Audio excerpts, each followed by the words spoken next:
protest for the beating that my alma mater took this weekend.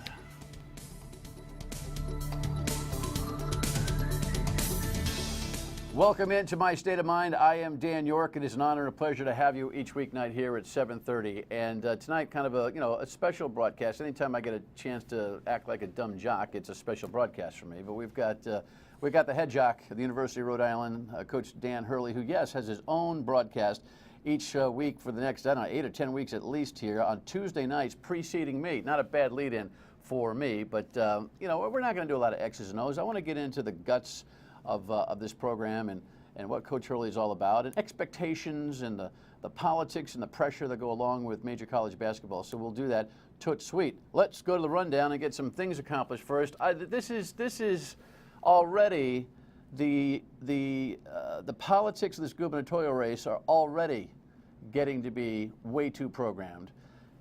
Both the first item in the rundown and the second item in the rundown are all about that. And we're going to shorten the rundown tonight so we can spend some quality time with the coach. But there's a couple of things that have to say. This makes me sick, and that made me sicker. So what can I tell you? Let's break it all down and scoot through here. I'll get to it later. The state treasurer is running for governor. The state treasurer is fully qualified to run for governor. The state treasurer fixed the pension program. Of course, it's in the courts, but she set a precedent for leadership and did a terrific job at that. But I will tell you, she is now, if she tells you anywhere that she's not a politician, don't let her get away with it. Because after her answers on Newsmakers this weekend, she is fully programmed. Here's what she said about taxes. The most important question you can ask is about finances and where we're going in this state financially and tax-wise. And here's how she dodged the bullet with Tim and Ted on Newsmakers this weekend. With taxes, I'll approach it the same way I did with pensions. Get in there and look at the whole picture. I do think it's very dangerous to look at just one piece of the tax equation, just corporate, just sales tax. And so I will do what I did with pensions, take a broad look at the whole thing and make recommendations to achieve those goals. She's got some nerve. She's got some nerve running for governor without a tax plan. Now, I understand about the politics and all the consultancy that goes along with winning a Democratic primary and feeding the I need things folks, with the minimum wage here. She's pretty quick on the minimum wage last week, wasn't she? Angel Tavera said $10.10 in 4 years. She said, how about in 1 year? She's pretty quick when it comes to the stuff that they've pulled and where she's programmed.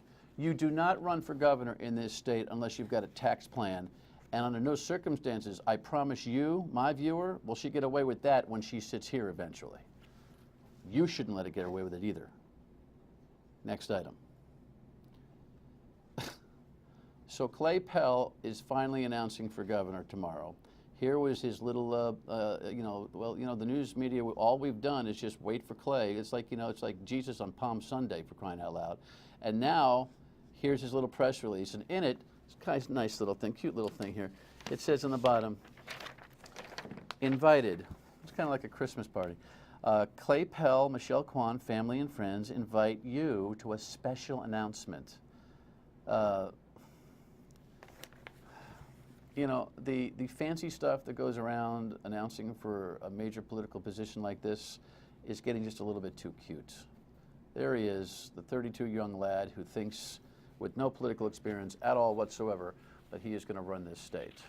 Guess what, Clay?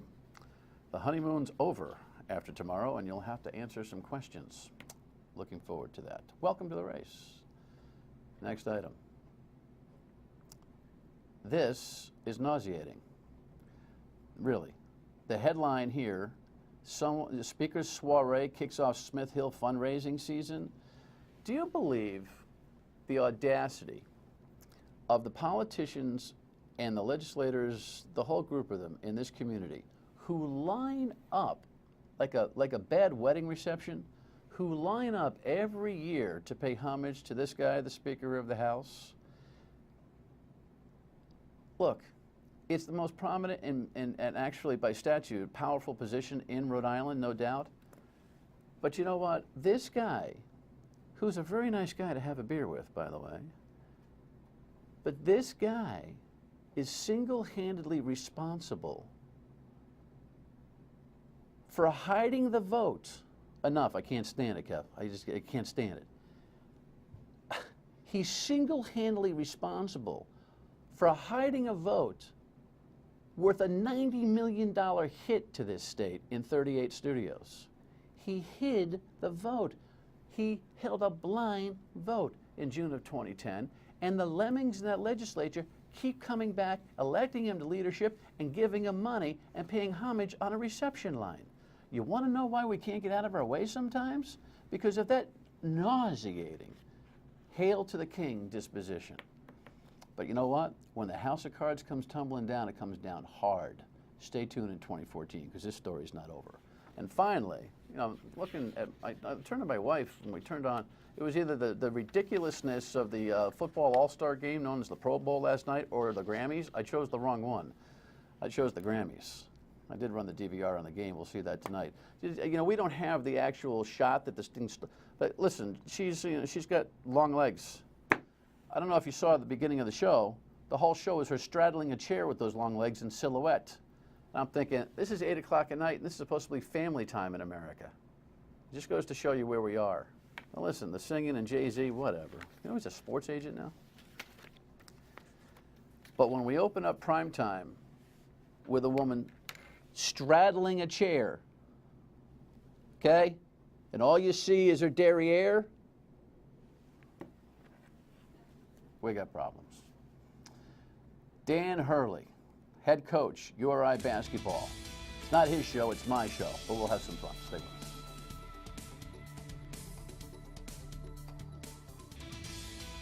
Stop feeling sorry for yourself.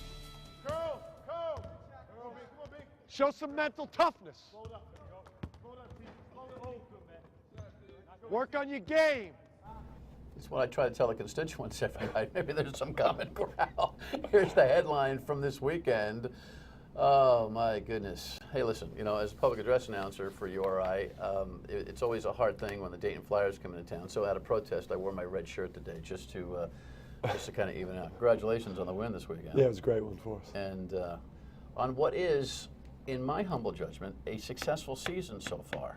And I think we should talk about that because I think the messages get a little mixed up. Congratulations on the TV show. That's going well. Yeah, it's going great. Are you having fun with it? Yeah, it's a great way. It's a great way to reach our fans, you know, Yeah. and promote the program in the state. We are the state university's program. All right, listen, the full disclosure, you know, I am on the payroll for part-time to do this announcing at URI, but I am, you know, I'm acting as an independent agent here. I've got, you know, but I'm a fan. You know, I'm a dumb jock. I'm a fan. I'm a fan of the URI program. But there's some questions I think that maybe you don't get in, you know, Kevin McNamara's great work in the Journal or the South County papers. We've got some, you know, Bill Koch and a bunch of guys that do a really good job and all that kind of thing. But just, you know, X's and O's. We can tune into the Dan Hurley show for, you know, how you run an offense, how you run a defense, and how the kids are doing. I'd like to talk about you and where you are with this whole thing. You happy? Yeah, it's a great place. You know, my family loves it here.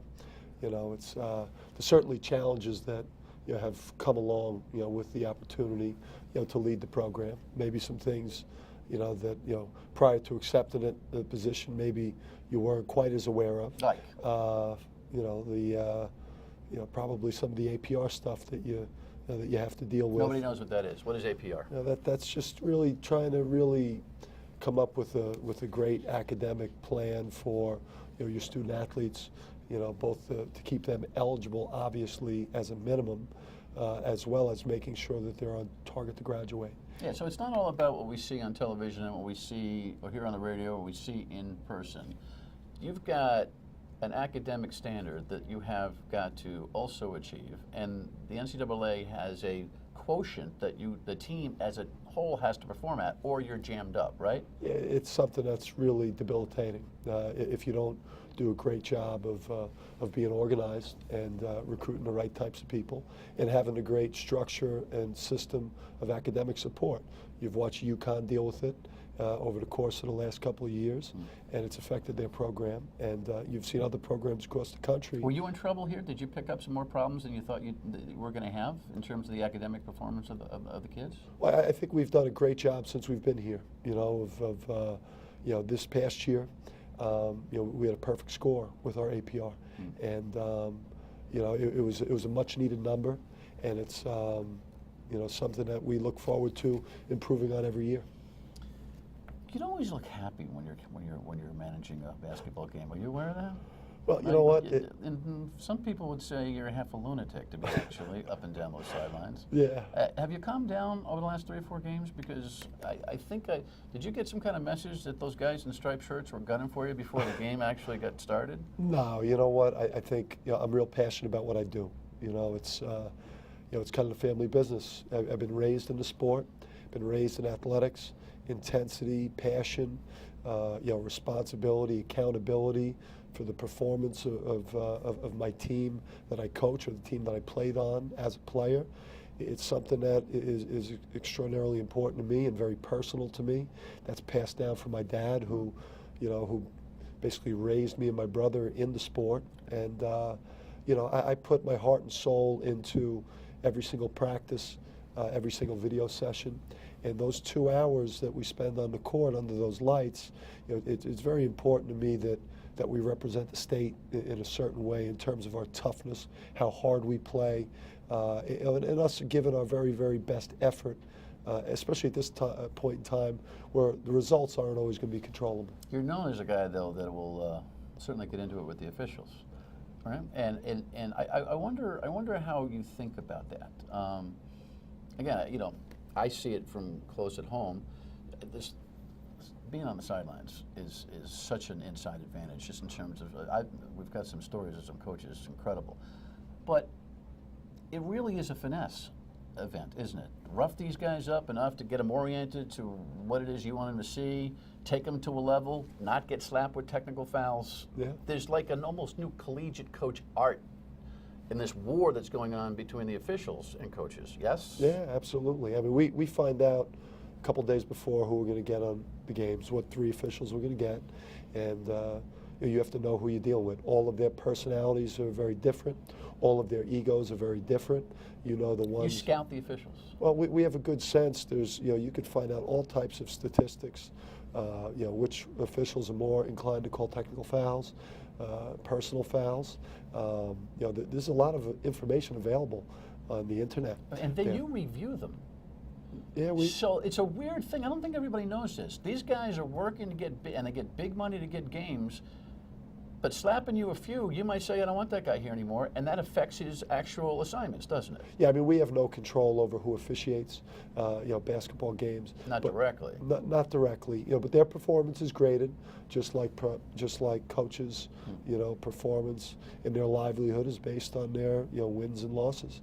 They have the same pressure to make the right calls, and the type of officials that you have to try to buddy up to, and I try that. As much as the camera doesn't always find me when I'm buddying up, they like to show the lunatic shots. But some referees, they need a little bit of pressure applied to them, especially when you feel like the calls aren't going your way, as well as want your players to feel like you're fighting for them. All right. We'll talk about what's going on in the fight, because no doubt this team is playing as hard or harder than any team in the league, and the league is ridiculously hard. We'll talk about that when we come back. Stay with us.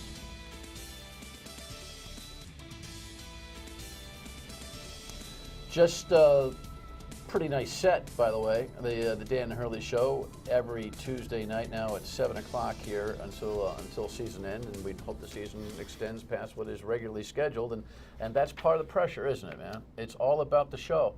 Yeah. It's all about getting to the show. Yeah. Listen, it's it's a tough deal. Coaches, athletes. You get those 2 hours a couple times a week under the lights. And you're getting judged. You're getting judged for that performance, and our performances mean everything to us, and it affects so much of who we are. University's got a lot riding on your success, right? Yeah. You feel the pressure? Yeah, you always do. And for me, it's something that's easy to carry. Growing up as a Hurley in New Jersey, having a Hall of Fame father, having a brother who was a national champion and a lottery pick in the NBA, those were not easy, people to follow in the sport. And, so living in a fishbowl, the scrutiny, the pressure, it's second nature to be in a Hurley, but you want to produce such great results so quickly, for people that are just starving for such great things to happen for this program. Your brother went on to coach up at Buffalo. You miss him? Miss him, miss him. Miss his presence, miss the support. We're still at that building stage, and Bob did such a great job. Where do you miss him most? Practice, on the sideline, having a beer afterwards? Where? I would say after. I would say before and after. He's your older brother. He's an older brother. He's a real calming influence. As crazy as that would seem, because he got 2 technicals last year, right. and I got 2. Right. So you would never think that, but a real calming influence. And then after the game, when you got to pick the pieces up after a tough loss, or you have to quickly move on from a good win. And tell me about what happened between season 1 and season 2. Listen, we're both Jersey guys, so when the Rutgers job came up, everyone blah blah blah blah blah blah blah. What's the truth? How hard did you look at that? I would say not real hard. For me, loyalty is important. The university, Dr. Dooley, Thor Bjorn, the players that committed to our program, the recruits, the returning players, that recommitted to us, the vision that I have for the program. These folks hired me to do a job, and I'll be here until I get the job done right. Well, that's interesting, because we'll save that to the end, because job done right is what success is all about.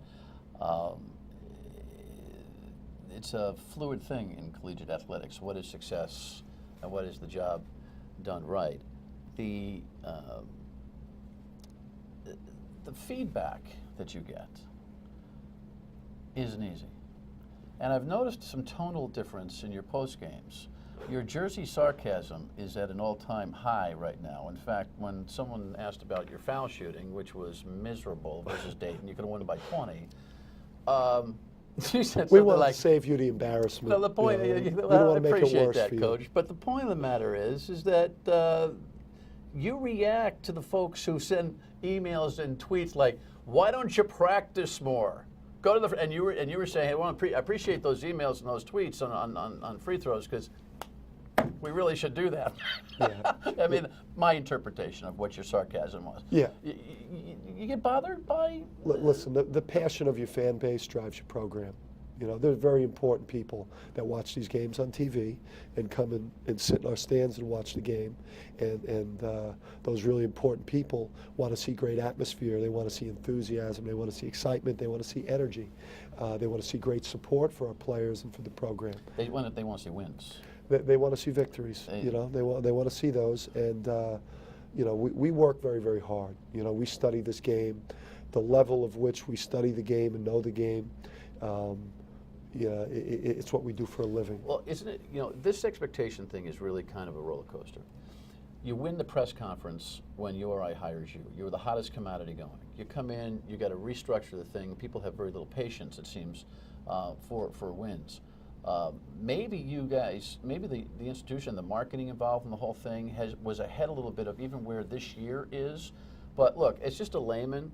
If you guys win 14, 15 games, as far as you got 11 now. As far as I'm concerned, that is a huge step up and about where this place ought to be. Can you say that to people? Well, is that what you want to say? Well, I think that you seem to be hinting at the fact that, come on, man, give me some room and some time to get this thing going. Yeah, we have so many young players. I think if there's anything I'm guilty of was potentially underestimating this conference coming into this job. It's better than the Big East, I think. Yeah, I mean the Atlantic 10 is one of the best conferences in the country, and this is not a Disney movie. You don't go from worst to first overnight. Not with young players. Obviously, there were some players in place before I got the job that certainly would have helped us, bridge a much quicker turnaround, maybe to the place where folks would like us to be today. But doing this with young players in a conference where freshmen don't really play, it's a lot more challenging job, I think, post-press conference than pre-press conference. And it seems to me that you've kind of geared it back, even in criticizing your own guys, even after a tough loss. It seems like you're giving them a little bit more room right now to suffer the growing pains, and so they don't feel the burden of the expectations that you and the university do. Is that true? Yeah, I mean, listen, I think when you come in, the program is obviously, the coach didn't leave and take a job at a higher level. Coach lost his job for lack of success. So you come in and you want to create some buzz. You want to create some excitement on Twitter. You want to have people talking about you on social media. You need that to be able to go out and recruit effectively. The program hadn't been relevant on a national level since the late 90s. So well, it certainly looks like it's getting there. So in 30 seconds, what is success? What is that part where you go, done? Or at least job done to a level of where you want the program? I think continued improvement with our young players. We got some outstanding That's young... cliche. What is success? What is what's the marker? Win-wise? Yeah. I know. That's a tough thing right now. It's a tough thing. The league is a difficult league. I think we're improving. I think that, if we get better in end-of-game situations, if we grow up a little bit quicker, and these freshmen grow up. Dan, ask him a question. How many wins does he have to have before he thinks he's got a success? It's got to be the tournament, right? It's got to be the NCAA tournament. Oh, in this program yeah, moving for the forward? program, yeah. Oh, absolutely. We believe that we're one day going to be a nationally relevant top 25 program that's playing at the top of the league. I just can't promise that that's going to happen tomorrow. All right, come back a lot. The show, by the way, is, put that up there, it's Tuesday nights on MyRI TV, 7 o'clock. And he runs his own show. He's a lot more, you're probably more comfortable doing that than doing yeah, not getting the slow pitch over there. These fastballs coming. My State of Mind, we come back. Stay with us. Alrighty, your state of mind on Coach Hurley or anything that we talk about here, obviously. Here is your 228-1886 number where you leave a voicemail and we put it up. State of mind at myritv.com. And of course, you can tweet and Facebook posts like Britt did. Friday's song was Blood, Sweat, and Tears. Yeah, I was doing the rundown and I actually sang, I apologize, and this is the song I couldn't remember the name of. How did this whole thing go? We had it, right? Do we have it? We don't have it? We do have it? We don't have it. Anyway, I was singing one child. Oh, there it is. Carry on, when I'm gone, when I'm gone. Who wrote that? Anyway, here we are back. What a mess. Sometimes the show just ends in a mess. We'll see you tomorrow. 7:30. One child born. Let's roll. Carry on. We'll carry on tomorrow.